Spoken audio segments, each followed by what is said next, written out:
नमस्कार, मैं काना धनगर और आप देख रहे हैं आपका अपना यूट्यूब चैनल। आज जो लाइव इंटरव्यू में हमारे साथ बात करने के लिए आगरा के निवर्तमान जिला अध्यक्ष रामगोपाल बघेल जी और वर्तमान में जिला महासचिव तेजपाल यादव जी मौजूद हैं। आइए बात करते हैं राजनीति पर। 2022 का चुनाव नजदीक है, क्या प्लानिंग चल रही है, आइए जानते हैं आगरा की हॉट सीटों पर। तो बहुत बहुत स्वागत है सर आपका हमारे चैनल में। धन्यवाद।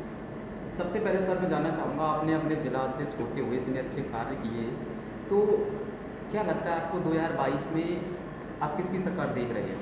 देखिए, उत्तर प्रदेश की जनता, उत्तर प्रदेश का किसान और उत्तर प्रदेश का नौजवान उत्तर प्रदेश के अंदर समाजवादी पार्टी की सरकार चाहता है।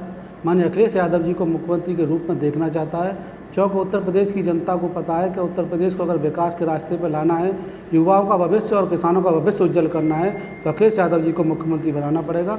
हम लोगों को पूर्ण विश्वास है कि माननीय अखिलेश यादव जी के नेतृत्व हम सरकार बनाएंगे।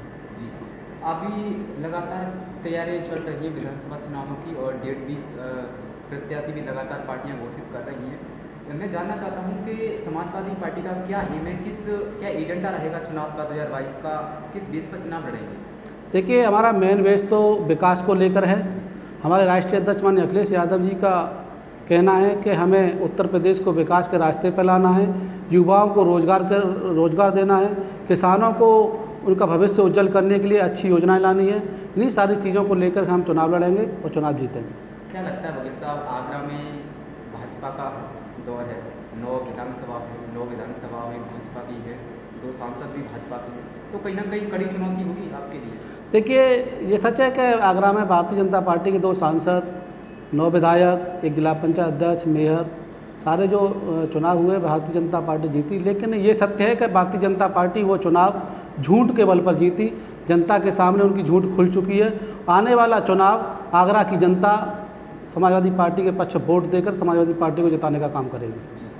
अभी समाजवादी पार्टी ने एक एजेंडा जारी किया था, अभी सपा के राष्ट्रीय अध्यक्ष अखिलेश यादव जी ने, युवाओं को नौकरी देंगे, बिजली मुक्त दी जाएगी, और भी ऐसा क्या लगता है आपको कि और भी ऐसे एजेंडे जारी हो सकते हैं उत्तर प्रदेश में? देखिए, हमारे राष्ट्रीय अध्यक्ष माननीय अखिलेश यादव जी पर पूरी उत्तर प्रदेश की जनता को पूर्ण विश्वास है। वो जो कहते हैं वो करते हैं।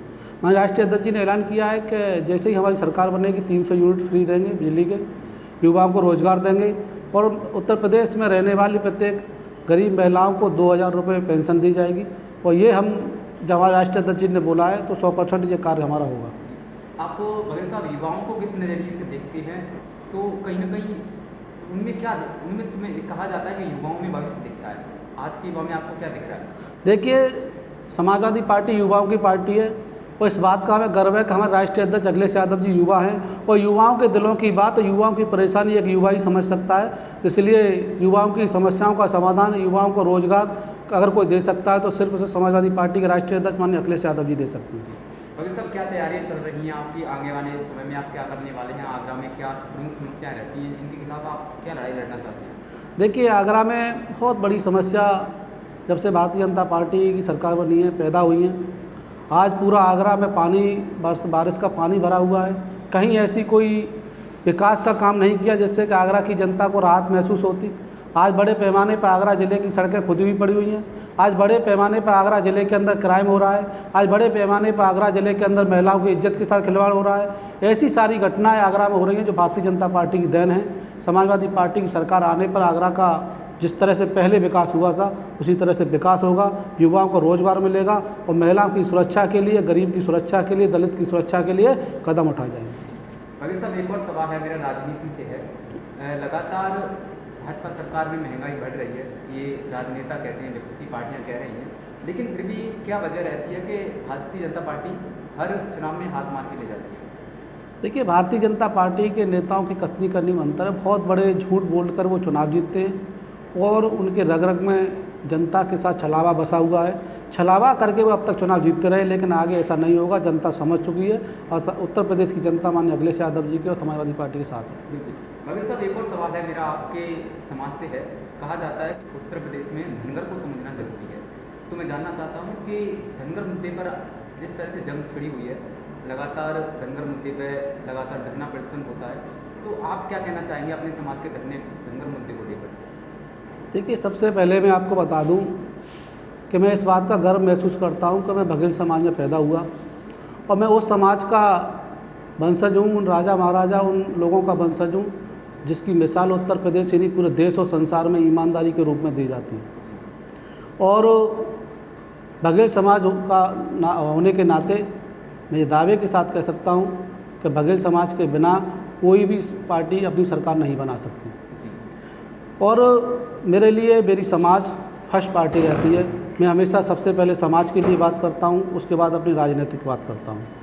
और बघेल समाज की बात करें और समाजवादी पार्टी की बात करें तो समाजवादी पार्टी एक्चुअल में बघेल समाज की पार्टी है।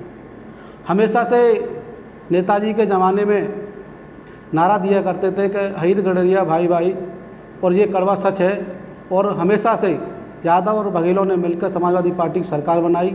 बीच में कुछ ऐसी गलतियां न जाने नेताओं के व्यक्तिगत लालच के कारण ऐसी हुई जिसकी वजह से समाज इधर उधर भटका।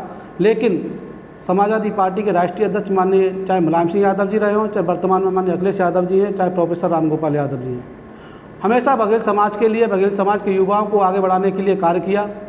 बड़े पैमाने पर जब भी मुख्यमंत्री की शपथ माननीय नेताजी ने ली या अखिलेश यादव जी ने ली तो उनके साथ में बघेल समाज के बेटाओं ने भी मंत्री पद की शपथ ली।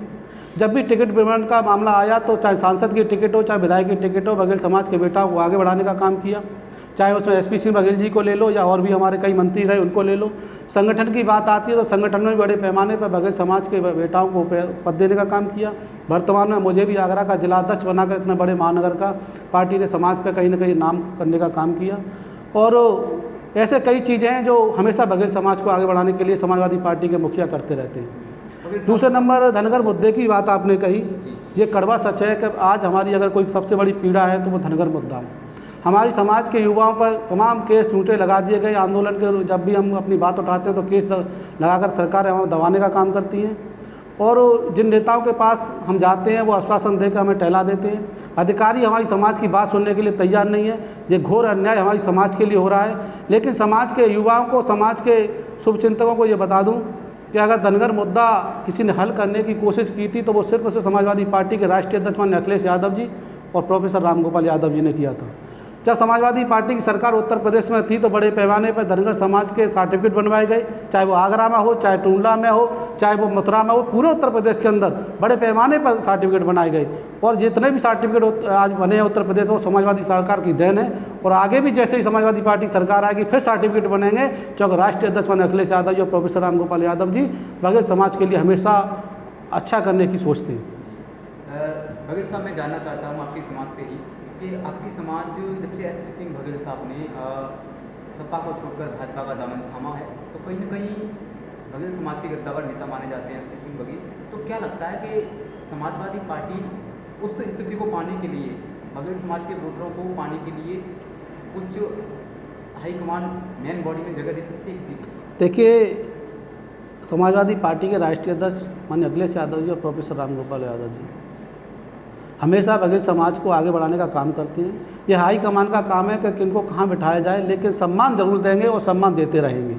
रही बात एसपी सिंह बघेल साहब की, एसपी सिंह बघेल साहब समाज के एक अच्छे व्यक्ति हैं, कई बार सांसद रहे हैं, वर्तमान में मंत्री बने हैं। मैं ऐसा नहीं कि उनसे कुछ कटाक्ष कहूँ, लेकिन उन्होंने अपने लालच के लिए समाज को धोखा दिया है।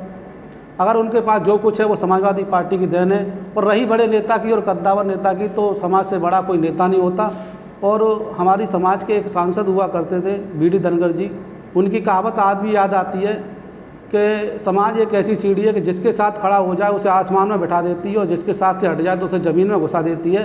तो समाज जिसे चाहे उसे नेता बना सकती है। ऐसे एसपी सिंह हजार पैदा करने की ताकत कोई रखता है तो वो बघेल समाज रखती है। बघेल साहब, कहा जाता है कि यूपी की राजनीति जातिवाद पर चलती है, तो क्या कहना चाहेंगे इस सवाल के ऊपर कि यूपी की राजनीति जातिवाद पर चलती है? यूपी ही नहीं, पूरे देश की राजनीति जातिवाद पर टिकती है। वैसे लोकतंत्र में ऐसी हालात बन चुके हैं कि बिना जातिवादी के करे हुए कोई पार्टी पीछे नहीं हटती। सभी लोगों को जातिवादी काट खेलते हैं। लेकिन दुर्भाग्य यह है कि इस जातिवादी में, उस लोकतंत्र में हमारी समाज कहीं ना कहीं पिछड़ जाती है और अपना इतनी बड़ी संख्या होने के बावजूद अपना वजूद नहीं दिखा पाती। जबकि मैं दावे के साथ कह सकता हूं कि उत्तर प्रदेश की 403 विधानसभा में ऐसी कोई विधानसभा नहीं जिसमें 25,000 से कम निवास करते हों, और ऐसी कई दर्जनों विधानसभाएं जिसमें 60, 70, 80 हज़ार तक निवास करते हैं। लेकिन जब विधायक बनने की बात आती है, टिकट वितरण की बात आती है, तो हमारी समाज कहीं ना कहीं पिछड़ जाती है। तो अपने समाज के युवाओं से अपील करना चाहूँगा कि ऐसी पार्टी के साथ जुड़ें, ऐसी पार्टी के मुखिया के साथ जुड़ें जो हमारी समाज के युवाओं को आगे बढ़ाना चाहती हो, हमारी समाज के लिए कुछ करने का मुद्दा रखती हो, और वो अगर कोई रखता हो उत्तर प्रदेश तो सिर्फ और सिर्फ अखिलेश यादव और समाजवादी पार्टी के नेता रखते हैं। बघेल साहब, मैं education is the best policy, education को लेकर बात करना चाहूँगा। अभी जिस तरीके से युवा 2 साल से विद्यालय नहीं जा रहे हैं, तो सिस्टम क्या लगता है कि एजुकेशन सिस्टम कहाँ चल रहा है? देखिए, भारतीय जनता पार्टी ऐसे नेताओं की पार्टी है जो शुरू से गरीब, दलित और पिछड़ों के विरोधी रही है। वो नेता नहीं चाहते इन गरीबों के बच्चे पढ़ लिख करके अधिकारी बने, वो नहीं चाहते इन गरीबों और पिछड़ों और दलितों के बच्चे पढ़ लिख कर व्यापारी बने, क्योंकि पैसे वालों के बच्चे तो आज भी पढ़ रहे हैं, वो तो घर पे ट्यूशन दे रहे हैं, कभी कुछ दे रहे हैं, लेकिन गरीब अगर घर पे बैठा है तो वो गरीब का बच्चा बैठा है, दलित और पिछड़े का बच्चा बैठा है। इसलिए भारतीय जनता पार्टी ये सिद्ध करती है कि वो दलित, पिछड़ा और गरीब विरोधी है। अभी रिजल्ट आया, high school intermediate UP board का रिजल्ट आया, उसमें यही नहीं पता लगा कि गधे और घोड़े कौन है। गधे और घोड़े में फर्क पड़ा। देखिए, ये भारतीय जो होशियार बच्चे थे उनके परसेंटेज कम बनी, और जो बच्चे वास्तव में कुछ नहीं जानते, जिन्होंने विद्यालय का मुख नहीं देखा, वो विद्यालय हाथ मार ले। इसमें एक बड़ा चाल है। भारतीय जनता पार्टी ने ये बहुत बड़ा धोखा गरीब, दलित, पिछड़ों के साथ किया है। और रही बात परसेंटेज वाली, तो इसमें बहुत बड़ा भ्रष्टाचार सामने आया है। जो बच्चे अच्छे घरों के थे, जो ट्यूशन उन टीचरों पर पढ़ते थे, जो क्लास दे रहे थे, उनकी परसेंटेज बढ़ा दी गई, चाहे वो कुछ जानता है या नहीं जानता है। लेकिन जो बच्चे पढ़ने में रुचि रखते थे, अपने घर पे पढ़ते थे, उन लोगों की परसेंटेज डाउन की गई। लेकिन भाजपा सरकार तो ये कहती थी कि अखिलेश सरकार में नकल परीक्षाएं होती, नकल से पास होते हैं। ऐसा कुछ नहीं है। जो भी लोग समाजवादी पार्टी की सरकार में पास हुए, उनसे जाके पूछिए। आज उनके हाथ में लैपटॉप है और लैपटॉप चलाना जानते हैं। बाबा पे खुद लैपटॉप चलाना नहीं आता, इसलिए उन्होंने बच्चों को भी ऐसा कर दिया कि वो लैपटॉप भी नहीं जानते। बघेल साहब, अंतिम सवाल मेरा ये रहेगा, लगातार देश में कोरोना का प्रकोप चल रहा है, और क्या कहना चाहेंगे देशवासियों से कि किस तरीके से दूरी मेंटेन रखें और कैसे सुरक्षा करें इससे? देखिए, कोरोना एक बहुत बड़ी महामारी है। इस महामारी से बचने के लिए हमें ऐसे सारे उपाय करने चाहिए जिससे हमारा परिवार, हमारा गांव, हमारा प्रदेश और हमारा देश सुरक्षित रह सके। क्योंकि इस कोरोना जैसी महामारी में भारतीय जनता पार्टी ने बड़े पैमाने पर उत्तर प्रदेश ही नहीं, पूरे देश के अंदर भ्रष्टाचार करने का काम किया, जनता को आग के मुंह में, मौत के मुंह में धकेलने का काम किया। ऐसी कोई सुविधा नहीं दी जिससे जनता बच सके। अगर कोई सुरक्षा कर सकता तो स्वयं जनता अपनी कर सकती है, और भगवान उनकी सुरक्षा करेगा। और मैं तो यही कहूँगा कि कोरोना जैसी महामारी से अपने परिवार को सुरक्षित रखते हुए अपने परिवार को आगे बढ़ाने का काम करें, उस अंधी, बहरी और हत्यारी सरकार को खाड़ फेंकने का काम करें। बहुत बहुत धन्यवाद सर आपसे बात करने के लिए। नमस्कार। तो हमारे साथ में समाजवादी पार्टी के गद्दावर नेता और निवर्तमान जिलाध्यक्ष आगरा राम गोपाल बघेल जी मौजूद थे, जिन्होंने बताया कि लगातार भाजपा सरकार महंगाई को बढ़ावा दे रही है। तो वहीं उन्होंने कहा कि समाजवादी पार्टी सरकार 2022 में बनने वाली है, और समाजवादी पार्टी अगर सरकार बनती है तो धनगर समाज के प्रमाण पत्र भी जारी किए जाएंगे। तो वहीं उन्होंने कहा कि लगातार आगरा की जो मुख्य समस्या हैं उनको लेकर 12 अगस्त को वो आगरा में धरना प्रदर्शन भी करने वाले हैं। हमारी वीडियो और इंटरव्यू देखने के लिए हमारे साथ अवश्य जुड़े और चैनल को सब्सक्राइब अवश्य करें और नोटिफिकेशन का बटन अवश्य दबाएं, जिससे हर इंटरव्यू पहुंचे हमारा सबसे पहले आपके पास। जय हिंद, जय भारत।